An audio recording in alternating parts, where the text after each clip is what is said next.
Hello students, myself DJ sir, Dinesh Kumar Jain, my YouTube channel Meditech Kota. आज मैं आपको बोर्ड पॉइंट ऑफ व्यू से जो नीट एंड जेईई के लिए इंपॉर्टेंट रहेगा वेक्टर की प्रॉब्लम से इंट्रोड्यूस करा रहा हूँ। बेसिक प्रॉब्लम बता रहा हूँ, ध्यान से देखिए। इन बेसिक प्रॉब्लम को करने के बाद आप वेक्टर की कोई भी प्रॉब्लम की आएगी आसानी से सोल्व कर सकेंगे। Let's start. एक बॉडी पे आपको दे रखा है, ये एक बॉडी पे गिरेगी 3 फोर्स लगे हुए हैं।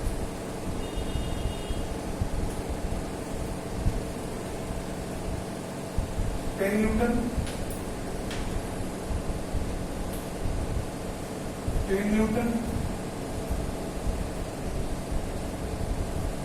ये लगा हुआ 30 डिग्री पर, ये भी लगा हुआ 30 डिग्री पर, और ये लगा हुआ 5 न्यूटन।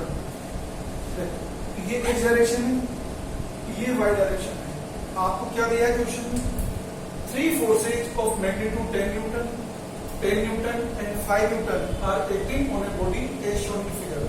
पहला वाला जो फोर्स है वो पॉजिटिव एक्स एक्सिस से 30 डिग्री एंगल पे लगा हुआ है। दूसरा फोर्स जो 10 न्यूटन का है वो नेगेटिव एक्स एक्सिस से 30 डिग्री पे लगा हुआ है। थर्ड फोर्स 5 न्यूटन ये लगा हुआ है माइनस वाई डायरेक्शन में।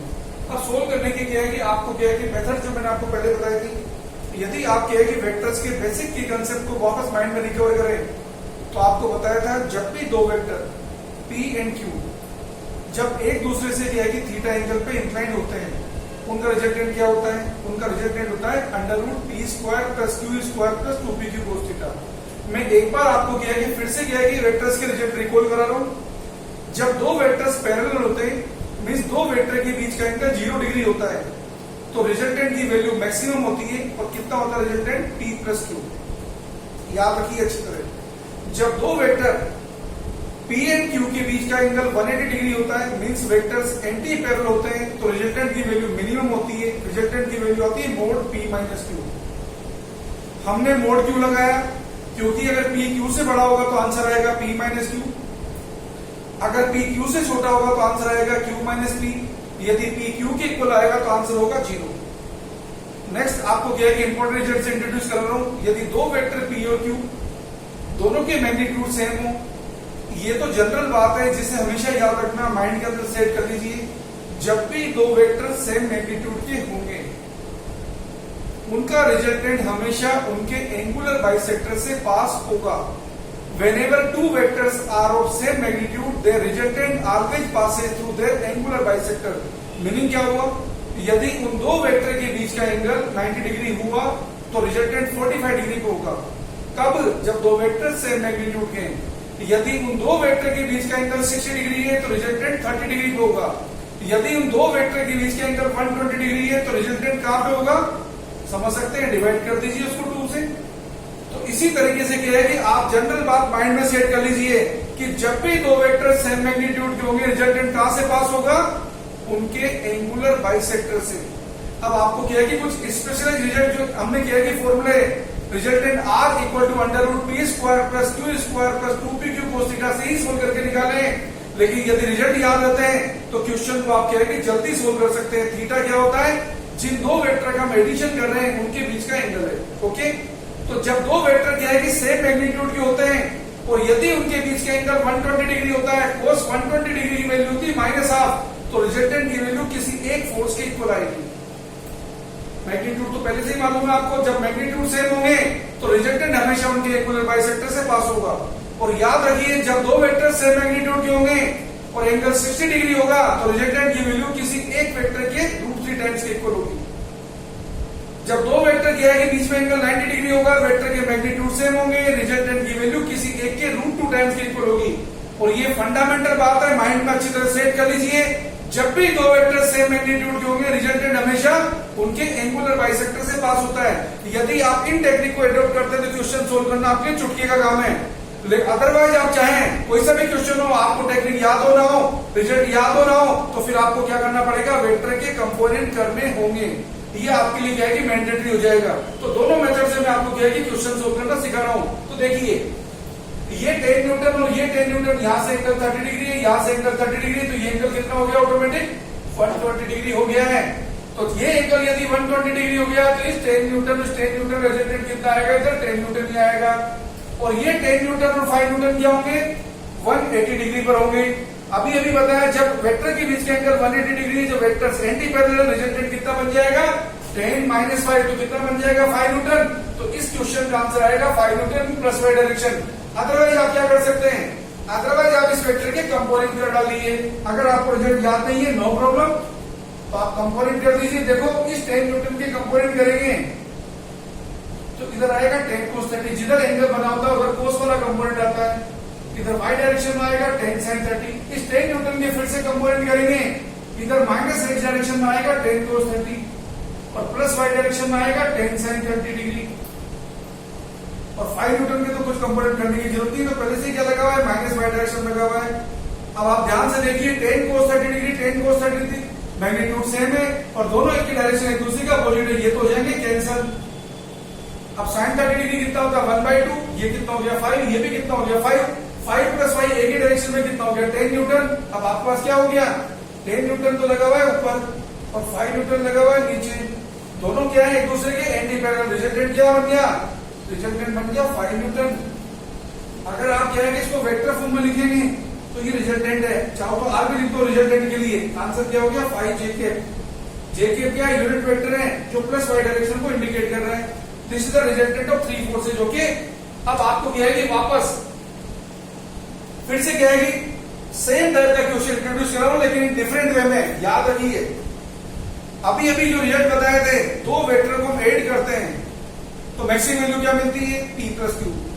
दो वेक्टर को जब अपन सब्ट्रैक्ट करते हैं तो मिनिमम वैल्यू आती है कितनी p माइनस क्यू। ओके, दो वेक्टर के बीच में एंगल अगर क्या है 0 डिग्री होगा तो रिजल्टेंट मैक्सिमम होगा। दो वेक्टर के बीच में एंगल यदि 180 डिग्री होगा तो रिजल्टेंट की वैल्यू क्या आएगी p minus q. Okay, addition subtraction से कोई मतलब नहीं है, मतलब किससे, एंगल से। समझना की बात, ऐसा नहीं कि आपने एडिशन करा तो p प्लस क्यू हो गया, सब्ट्रैक्शन हो गया तो p माइनस क्यू हो गया। ये बात दिमाग पर अच्छी तरह सेट कर लीजिए क्योंकि कोई स्केलर चीजों के बारे में बात नहीं कर रहे हैं, बात कर रहे हैं वेक्टर चीजों के बारे में। दो वेक्टर के बीच के एंगल 0 डिग्री होगा तो रिजल्टेंट बनेगा मैक्सिमम p प्लस क्यू। दो वेक्टर के बीच का एंगल 180 डिग्री होगा तो रिजल्टेंट बनेगा p माइनस क्यू। ओके, अब आपको क्या की बात बता रहे हैं, एक बॉडी पे सपोज ये दो फोर्स लगे हुए 4 newton and 7 newton. Suppose two forces of magnitude 4 newton and 7 newton are acting on a body due to application of these two forces which of the following force can not be obtained. अब आपको पूछा है which of the following force,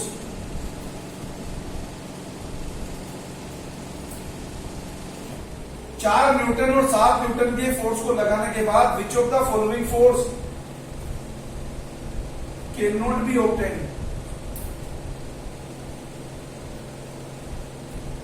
means क्या है कि 4 Newton 7 Newton को लगाने के बाद कौन से फोर्स का इफेक्ट प्रोड्यूस नहीं होगा, ये आपके पास ऑप्शन है। 12 न्यूटन आपका आंसर है, 2 न्यूटन आपके पास आंसर है, 10 न्यूटन आपके पास आंसर है, 4 न्यूटन। देखो डियर स्टूडेंट, मैंने आपको बताया था जब दो वेक्टर p और q को ऐड करते हैं तो मैक्सिमम वैल्यू क्या मिलती है p प्लस q। कब मिलती है, जब थीटा 0 डिग्री होता है, वेक्टर्स पैरेलल होते हैं। जब दो वेक्टर को क्या है अपन क्या है उनके बीच में एंगल 1 डिग्री होता है, रिजल्टेंट कितना आता है p माइनस क्यू। तो कोई भी दो वेक्टर को क्या है किसी भी तरीके से आप ऐड कर लीजिए, उनकी रेंज कहां से आएगी, p माइनस क्यू से p प्लस क्यू के बीच में आएगी। तो यहाँ पे क्या है 4 न्यूटन 7 न्यूटन के फोर्स है, मैक्सिमम वैल्यू कितनी मिलेगी 4 प्लस 7, यदि ये पैरेलल होंगे तो एक ही डायरेक्शन लगे हुए तो मैक्सिमम मिलेगा 11 न्यूटन। और यदि 7 न्यूटन 4 न्यूटन एक दूसरे के अपोजिट लग जाएंगे तो मिनिमम वैल्यू मिलेगी आपको कितनी 7 माइनस 4 दैट इज 3 न्यूटन। तो 4 न्यूटन 7 न्यूटन फोर्स को आप क्या है किसी बॉडी पे किसी भी तरीके से लगाने की कोशिश कर लीजिए, आपका रेंज कहां से आएगी 3 न्यूटन से 11 न्यूटन के बीच में आएगी। मीन्स 3 न्यूटन से 11 न्यूटन के फोर्स को आप क्या है किसी न किसी एंगल पे लगा के यहां से क्या है बना सकते हैं, प्राप्त कर सकते हैं, रिसीव कर सकते हैं। तो कौन से फोर्स का इफेक्ट प्रोड्यूस नहीं होगा इनसे, ये 12 न्यूटन 11 से ज्यादा है, 2 न्यूटन 3 से कम है, तो 12 न्यूटन 2 न्यूटन इससे बन ही नहीं सकता। 10 न्यूटन क्या है हमारा 3 और 11 के बीच में, ये हमारा बन जाएगा। 4 न्यूटन हमारा 3 और 11 के बीच में, ये भी बन जाएगा। हमसे पूछा गया है कि कौन से फोर्स का इफेक्ट प्रोड्यूस नहीं होगा, तो ये 12 न्यूटन एंड 2 न्यूटन इन दोनों में से क्या है कि दोनों ही हमारे आंसर है, दोनों फोर्स का इफेक्ट यहाँ पे प्रोड्यूस नहीं होगा। यदि कोई आपसे ये पूछ ले कि 10 न्यूटन फोर्स का इफेक्ट कैसे प्रोड्यूस होगा, क्या एंगल पे लगा है 4 न्यूटन 7 न्यूटन फोर्स को कि 10 न्यूटन फोर्स का इफेक्ट आ जाए, तो वो भी आप निकाल सकते हैं। आपका फॉर्मूला क्या होता है, resultant p square plus q square plus 2pq cos theta ये 10 इक्वल टू सपोज हम 4 न्यूटन 7 न्यूटन के बीच का एंगल थीटा रख रहे हैं, तो कितना हो गया 4 square plus 7 square plus 2 into 4 into 7 into cos theta. इसको सोल्व करेंगे तो हमें थीटा मिल जाएगा। बड़े आराम से आप सोल्व कर सकते हैं, मुझे बताने की जरूरत नहीं है, आप आराम से निकाल सकते हैं। 16 हो गया, ये 49 हो गया, ये कितना हो गया 56, 7 इंटू 4 28 इंटू 2 56 हो गया। इसको सोल्व करेंगे तो 6 से 9 कितना हो गया 15, 4 5 6 हो गया, 65 प्लस 56 cos थीटा हो गया। स्क्वायर कर दीजिए दोनों साइड, ये हो गया 100 इक्वल टू कितना हो गया 65 प्लस 56 cos थीटा। 100 में से 65 चला गया तो कितना हो गया 35 इक्वल टू क्या आ गया 56 cos थीटा। तो cos थीटा कितना आ गया 35 अपॉन 56, तो थीटा कितना आ जाएगा, थीटा आ जाएगा cos इनवर्स 35 अपॉन 56। ऐसा कोई जरूरी नहीं हमेशा एंगल आपका अच्छा है। इस तरीके से आप क्या है कि इनके बीच का एंगल निकाल सकते हैं। तो 4 न्यूटन भी इसी तरीके से कोई ना कोई एंगल लगा होगा, आप उसे क्या है कि बना सकते हैं। मैं समझ सकता हूं आपको क्वेश्चन अच्छे तरह समझ में आ गया होगा। आपको क्या है कि नेक्स्ट क्वेश्चन पे इंट्रोड्यूस कराता हूं। देखो अभी आपको क्या है कि एक पॉइंट पे क्या है कि 3 फोर्स लगा के क्वेश्चन सोल्व करना सिखाया था। यदि एक पॉइंट पे 3 फोर्स लगने की जगह एक बॉडी पे क्या है कि डिफरेंट पॉइंट पे फोर्स लग रहे होते और आपको रिजल्टेंट फोर्स निकालने को बोला गया होता, तो आपको क्या करना है, वेक्टर शिफ्टिंग मेथड से सारे फोर्सेज को शिफ्ट कर लेना है। वेक्टर शिफ्टिंग मेथड से सारे फोर्सेज को शिफ्ट कर लेना है और शिफ्ट करके एक पर्टिकुलर पॉइंट पे ले आइए और फिर वापस क्या है कि क्या करिए, अगर कोई ट्रिक लग रही है तो लगा दीजिए और नहीं लगती है तो वेक्टर कंपोनेंट करके किसी भी क्वेश्चन को आप सोल्व कर सकते हैं। तो सपोज आपको क्वेश्चन देते हैं, ये कोई बॉडी है, आपको दिया 3 forces are acting on a body along the sides of an equilateral triangle as shown in figure। देखो 3 फोर्स लगे हुए, 1 न्यूटन 2 न्यूटन 3 न्यूटन किधर लगे हुए हैं, along the sides of equilateral triangle। ये बात अच्छी तरह समझ लीजिए, क्या दे रखा है, along the sides of equilateral triangle, they are not forming the sides of equilateral triangle, they are acting along the sides of equilateral triangle, they cannot form the sides of equilateral triangle because their magnitude different। क्योंकि equilateral triangle की side की length तो same होती है और यहाँ पे क्या है कि वेक्टर की लेंथ वेक्टर के मैग्नीट्यूड को बताती है। जब फोर्स की वैल्यू डिफरेंट है तो नेचुरल सी बात है कि क्या होती है कि इक्विलेटरल ट्रायंगल की साइड के अलोंग ही हो सकते हैं, इक्विलेटरल ट्रायंगल की साइड को नहीं बना सकते हैं। तो dear student listen the question once again. 3 forces of 1 Newton, 2 Newton and 3 Newton are acting on a body along the sides of equilateral triangle as shown in figure।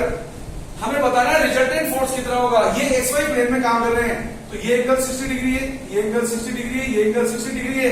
जैसा आपको क्या है अभी पहले क्वेश्चन बताया था उसमें एक ही पॉइंट पे क्या है कि सारे फोर्स लगे थे, या फोर्स डिफरेंट पॉइंट पे लगे हुए हैं। क्वेश्चन को इजी बनाना है तो आप क्या करिए, सारे फोर्स को शिफ्ट करके एक पर्टिकुलर पॉइंट पे ले आइए और फिर क्वेश्चन आपका क्या है कि बिल्कुल इजी हो जाएगा और आप एकदम मस्त बिंदास तरीके से क्या है कि क्वेश्चन सोल्व कर सकते हैं। तो देखिए वेक्टर को क्या शिफ्ट करते हैं, वेक्टर को हमेशा पैरेलल शिफ्ट करते हैं। इस 1 न्यूटन ये एंगल 60 डिग्री है तो ये अपोजिट एंगल भी कितना होगा 60 डिग्री। ये 1 न्यूटन, ये 2 न्यूटन लगा हुआ है, ये 2 न्यूटन, वो 3 न्यूटन लगा हुआ है, ये 3 न्यूटन। क्यों आया 60 डिग्री? एंगल में कभी भी कंफ्यूजन हो एक पैरेलल लाइन ड्रॉ कर दो, ये एंगल 60 है तो ये भी 60 डिग्री होगा। अब आपके लिए क्या है कि क्वेश्चन में सारे फोर्स एक ही पर्टिकुलर पॉइंट पे आ गए। अब क्वेश्चन सोल्व करना आपके लिए बड़ा आसान है। अब आप वेक्टर के कंपोनेंट कर दो। अगर आपका क्या है कि अगर माइंड बहुत शार्प हो तब तो आप क्या है कि टेक्निक भी लगा सकते हैं। अभी मैं आपको उलझाऊंगा नहीं क्योंकि टेक्निक लगाने के लिए आपके पास क्या है कि बहुत बारीक माइंड चाहिए। अभी वो माइंड आपके पास क्या है कि डेवलप नहीं हुआ होगा, ये माइंड क्या है कि आपका डेवलप हो जाएगा। जो आप क्या है कि एनालिटिकल क्या है प्रॉब्लम जो आपको क्या है हमारे बॉक्स में दे रखी है पेड बॉक्स में, उनको आप देखेंगे तो आपका माइंड क्या है कि क्वेश्चन को क्या है कि सोल्व करने के लिए रेडी हो जाएगा। अभी तो आप क्या है कि ये फ्री सैंपल क्या है कि प्रॉब्लम देखिए, तो जिनमें आप क्या है कि बिल्कुल सीधे सिंपल करके चलिए, सीधा कंपाउंड कर दीजिए, झंझट में पड़ने की जरूरत नहीं है। कंपाउंड करिए तो कंपाउंड करेंगे तो क्या मिलेगा, इस 3 न्यूटन के कंपाउंड करेंगे तो क्या मिलेगा 3 cos 60, 5 कंपाउंड कितना हो गया 3 sin 60 डिग्री। जब आप 1 न्यूटन का कंपाउंड करेंगे तो x में क्या आएगा 1 cos 60, y में क्या आएगा 1 sin 60, कर डालिए। ये कितना आ गया 1 cos 60 और ये कितना आ गया 1 sin 60। ये 2 न्यूटन तो जैसा है वैसा वैसे रहने दीजिए। अब आपको मालूम है cos 60 डिग्री कितना होगा 1/2, 1 cos 60 डिग्री 1/2, 3 cos 60 3/2, 1/2 प्लस 3/2 कितना हो गया 1/2 प्लस 3/2 मींस 1 प्लस 1.5 मींस कितना हो गया 2। ये भी 2 न्यूटन, ये भी 2 न्यूटन। दोनों फोर्स सेम मैग्नीट्यूड के अपोजिट डायरेक्शन लगे हुए हैं, कैंसिल कर देंगे एक दूसरे को। अब ध्यान से देखिए ये कितना 2 न्यूटन, वो कितना 2 न्यूटन, ये 3 sin 60 1 sin 60 अपोजिट लगे हुए हैं, कितना बचा 2 sin 60 डिग्री। अब आप ध्यान से देखिए 2 न्यूटन एक दूसरे को कैंसिल कर रहे हैं। अब 2 sin 60 डिग्री, sin 60 डिग्री कितना होता है √3/2, तो आंसर कितना हो गया √3। तो आपके पास इस क्वेश्चन का आंसर फाइनली क्या बना है, ये रिजल्टेंट फोर्स है जो बना है √3 न्यूटन वाई डायरेक्शन में।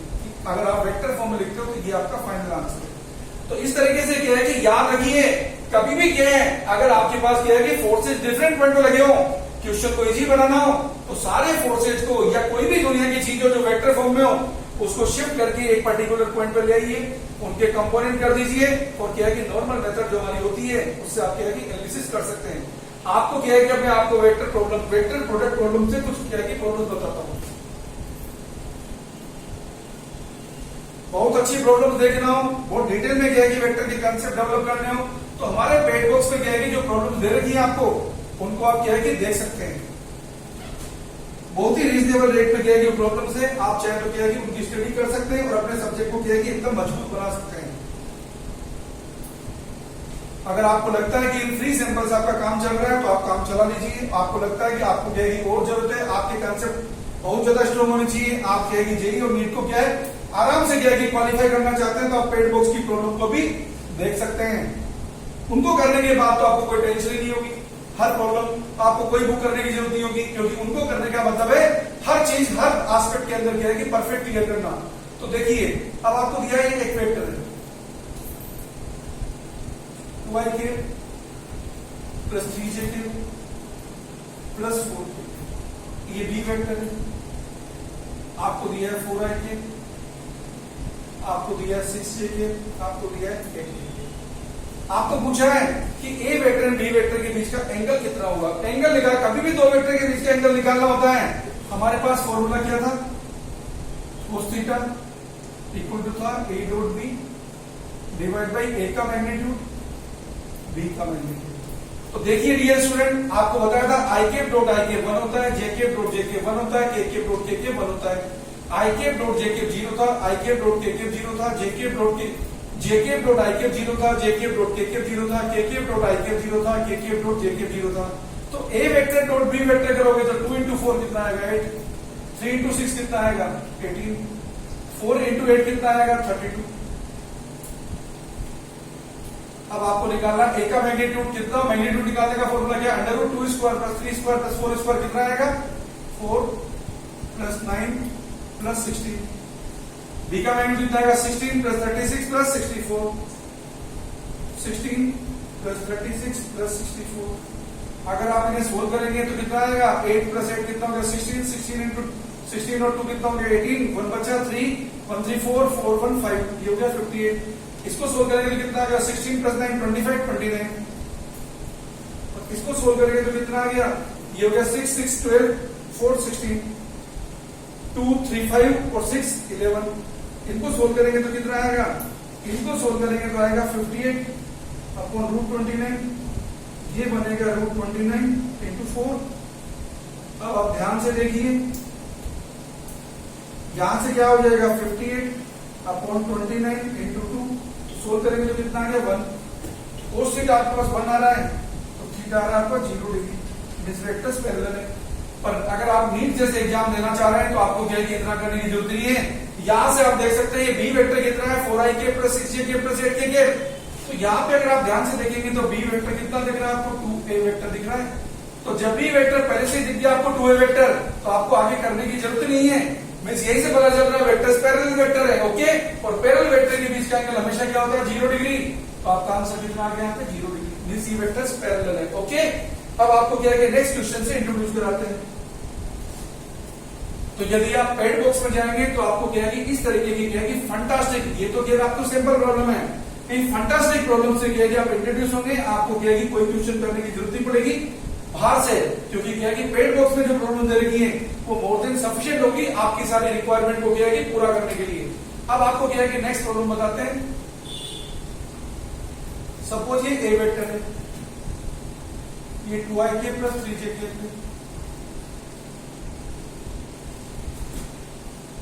प्लस 4kk, आपको दिया बी वेक्टर है, ये दरेगा 3ik plus 2jk plus kk। आपको पूछा find the unit vector which is perpendicular to the plane of both vector A as well as vector B. आपको एक unit vector निकालना जो ए वेक्टर बी वेक्टर दोनों के प्लेन के परपेंडिकुलर है। जब भी आपको यूनिट वेक्टर निकालना होता है जो दोनों वेक्टर के प्लेन के परपेंडिकुलर है, तो एनकेप क्या आएगा, A cross B divide by A cross B का मैग्नीट्यूड। आपको क्या है क्रॉस प्रोडक्ट निकालने में आपको बताया था, आपको ये याद रखना होगा, आपको बताया था आई क्रॉस जे क्या होता है के, जे क्रॉस के क्या होता है आई, के क्रॉस के क्या होता है के क्रॉस आई क्या होता है जे। ओके, उल्टा जाओगे जे क्रॉस आई क्या हो जाएगा माइनस के, आई क्रॉस के करोगे तो क्या आएगा माइनस ए, के क्रॉस जे करोगे तो कितना आएगा माइनस आई, और आई क्रॉस आई के करोगे तो जीरो, जे के क्रॉस जे के करोगे तो जीरो, के क्रॉस के करोगे तो जीरो, क्योंकि ए क्रॉस बी क्या था A B sine theta n के, और थीटा जब 0 डिग्री होता है तो साइन 0 0 हो जाता है, थीटा जब 90 डिग्री होता है साइन 90 की वैल्यू 1 होती है। तो अब आप क्या है कि ए क्रॉस बी निकाल लीजिए। कैसे निकालेंगे, आपको मैंने बताया था डिटरमिनेंट मेथड से आप क्या है कि ए क्रॉस बी निकाल सकते हैं। तो ये ए क्रॉस बी निकाल रहे हैं। वेक्टर प्रोडक्ट क्या है कि वेक्टर प्रोडक्ट कम्यूटेटिव लॉ को ओबे नहीं करता है, इसलिए आप क्या करेंगे, इसकी क्या है कि ऑर्डर को चेंज नहीं करेंगे, आई के जे के ए क्रॉस बी निकालना चाह रहे हैं, पहले ए के कोएफिशिएंट लिखिए, ए के कोएफिशिएंट क्या है 2 3 एंड 4, फिर बी के कोएफिशिएंट लिखिए कितना रहा 3 2 एंड 1। अब आपके पास सॉल्यूशन क्या आएगा ए क्रॉस बी का, बड़ा आसान है, आपको फॉर्मूला बता रखा है। आप क्या है कि जो आपको थ्योरी बॉक्स दिया था, जो फ्री वीडियो सेंटर पे थ्योरी बॉक्स है उसको आप जाइए और ए क्रॉस बी पढ़ेंगे तो आपको क्या है कि सब कुछ समझ आ जाएगा। देखो आई के, इसका कॉलम छोड़ दीजिए, इसकी रो छोड़ दीजिए, कितना बना 3 into 1 माइनस 4 into 2, तो 3 माइनस 8, बीच में इसके सॉल्यूशन में माइनस आता है, आपको पता रखा है। अब क्या होगा, इसका कॉलम छोड़ दीजिए, इसकी रो छोड़ दीजिए, क्या आएगा 2 माइनस 12, फिर आ रहा है के, इसका कॉलम छोड़ दीजिए, इसकी रो छोड़ दीजिए, क्या है 2 into 2 minus 3 into 3 means 4 minus 9। तो डियर स्टूडेंट क्या आ गया है माइनस 5i के, ये कितना बचा प्लस 10j के, ये कितना बचा माइनस 5k के, ये आपके पास a क्रॉस b आ गया है। ओके, अब आपको मैग्नीट्यूड निकालना है, बड़ा इजी है मैग्नीट्यूड निकालना, a क्रॉस b का मैग्नीट्यूड निकाल लीजिए। कैसे निकालते हैं मैग्नीट्यूड, आई के जे के और के जो कोफिशिएंट्स हैं उनका स्क्वायर करो, सम करो, अंडररूट करो। कोफिशिएंट नेगेटिव होंगे तो कोई फर्क नहीं पड़ेगा, क्योंकि स्क्वायर करने से नेगेटिव भी क्या होता है पॉजिटिव। माइनस 5 का स्क्वायर करो, 10 का स्क्वायर करो, फिर माइनस 5 का स्क्वायर करो, ये माइनस 5, ये 10, ये माइनस 5, सोल्व करेंगे तो कितना रहा ए क्रॉस बी, ये आएगा 25, ये आएगा 100, ये आएगा 25, 25 प्लस 25 कितना हो गया 50, 50 प्लस 100 कितना हो गया 150। ठीक है, ये 150 आ गया। अब आप क्या है 150 क्या लग सकते हैं 25 into 6, 25 से क्या निकल जाएगा 5, तो आपका आंसर आ जाएगा 5 root 6। तो डियर स्टूडेंट आपको पूछा unit vector perpendicular to plane of both vector A as well as vector B, तो क्या आ जाएगा आपके पास आंसर, ये एन के ए क्रॉस बी तो क्या आया था, ये आया था माइनस 5 आई के प्लस 10 के माइनस 5 के, ए क्रॉस बी का मैग्नीट्यूड कितना है 5 root 6। तो डियर स्टूडेंट ये आपके पास यूनिट वेक्टर है जो ए वेक्टर एंड बी वेक्टर दोनों के प्लेन के परपेंडिकुलर है। ओके, इस तरीके से आप क्या है कि कोई भी वेक्टर का क्या है कि यूनिट वेक्टर निकालना हो जो दोनों वेक्टर के क्या है कि प्लेन के परपेंडिकुलर, इस फॉर्मूले को लगा के आप क्या है कि क्वेश्चन को सोल्व कर सकते हैं। आपको क्या है कि फिर से नेक्स्ट क्वेश्चन से इंट्रोड्यूस करा रहा हूं। देखो जब वर्क निकालना होता है, वर्क निकालना डॉट प्रोडक्ट या स्केलर प्रोडक्ट का क्या है कि पॉपुलर केस होता है, बड़े आसानी से क्या है कि आप वर्क निकाल सकते हैं। वर्क होता है फोर्स एंड डिस्प्लेसमेंट का डॉट प्रोडक्ट। सपोज एक बॉडी पे ये फोर्स लगा जो आपको दिखा रखा है,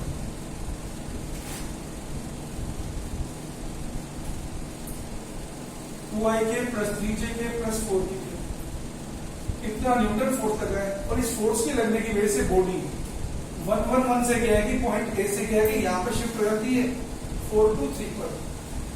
due to application of force 2ik plus 3jk plus 4k newton the body of particle get shift from point A 111 to point B 4 to 3। आपको पूछा find the work done by force, और work done कैसे निकाला जाता है?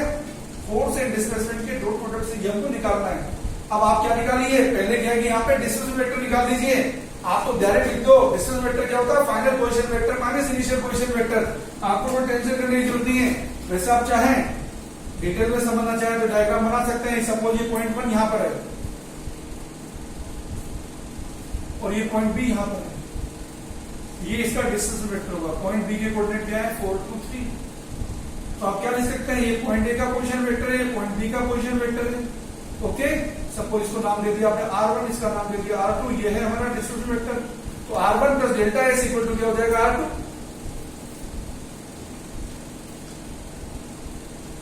तो आपका displacement क्या हो जाएगा? R2 minus R1। ऐसे भी आप कर सकते हैं, ऐसे ना करें तो डायरेक्ट लिख सकते हैं, कोई टेंशन नहीं है।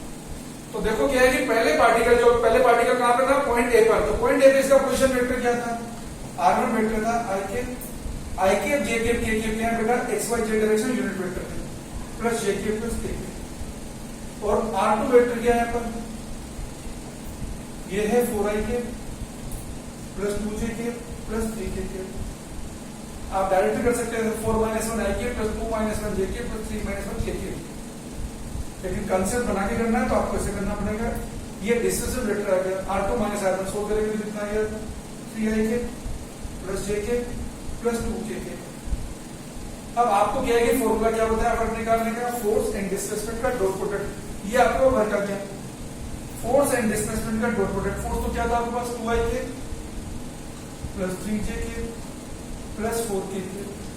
और ये है आपका displacement 3ik plus jk plus 2kk। अब ये भी आपको बताया, क्या बताया था? i cap dot i cap 1 होता है, j cap dot j cap 1 होता है, k cap dot k cap 1 होता है। i cap dot j cap 0 होता है, i cap dot k cap 0 होता है, j cap dot i cap 0 होता है, j cap dot k cap 0 होता है, k cap dot i cap 0 है, k cap dot j cap 0 है, क्योंकि a डॉट b क्या होता है? ab cos theta. Theta 0 degree होता है तो cos 0 1 होता है, थीटा 90 डिग्री होता है तो cos 90 0 जाता है। ओके, थीटा 0 डिग्री, cos 0 कितना होता है? 1, थीटा 90, cos 90 कितना होता है? 0। तो आपके पास क्या है कि यहाँ पे डॉट प्रोडक्ट में क्या मिलेगा? 2 into 3 कितना आ गया? 6, 3 into 1 कितना आ गया? 3, 4 into 2 कितना आ गया? 8, सोल्व करा तो कितना है? 6 प्लस 3 कितना हो गया? 9, 9 प्लस 8 कितना हो गया? 17। यूनिट क्या है? जूल। क्यों? क्योंकि यहाँ पे सारी चीजें आपको ऐसा ही यूनिट में लिखी है। ये मीटर में है, ये न्यूटन में है, इससे यूनिट है कि जूल। अगर ये सीजीएस सिस्टम होता, ये डाइन होता, ये सेंटीमीटर होता तो आंसर आता आपका आर्गुमेंट। और न्यूटन और डाइन का कभी रिलेशन जरूरत पड़े आपको तो 1 न्यूटन कितना होता है? 10 की पावर 5 डाइन होता है।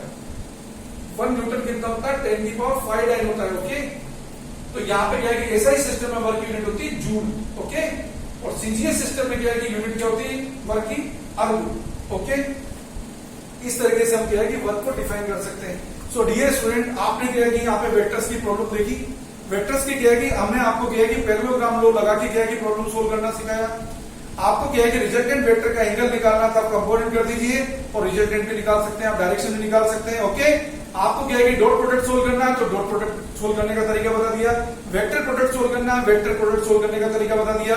यदि आपको क्या है कि और वेक्टर के अंदर क्या है कि ग्रिप बनाना हो, आपको लगता है कि क्या है कि वेक्टर के अंदर हमें क्या है कि बहुत बेटर ग्रिप चाहिए, हमें तो क्या है कि नीट या जेई या ओलंपियाड, एनटीएससी या क्या है कि और जैसे क्या है कि कॉम्पिटिटिव एग्जामिनेशन आईजीएस हो, उनको भी क्वालिफाई करना है तो पेड बॉक्स में आपको क्या है कि यहाँ पे एक से क्या है कि बारीक तरीके की क्या है कि प्रॉब्लम हमने डाल रखी है, जिनका फंटास्टिक सॉल्यूशन आपको वहां पे दिखा रखा है। तो आपको बड़े ही रीजनेबल रेट पे क्या है कि पेड बॉक्स में आपको प्रॉब्लम मिलेगी। हमारे क्या है कि यूट्यूब चैनल क्या है कि मेडिट्रैक कोटा को आप क्या है कि लाइक करिए, सब्सक्राइब करिए और बेल आइकन को दबाइए और अपने फ्रेंड्स को शेयर करिए। Thank you very much.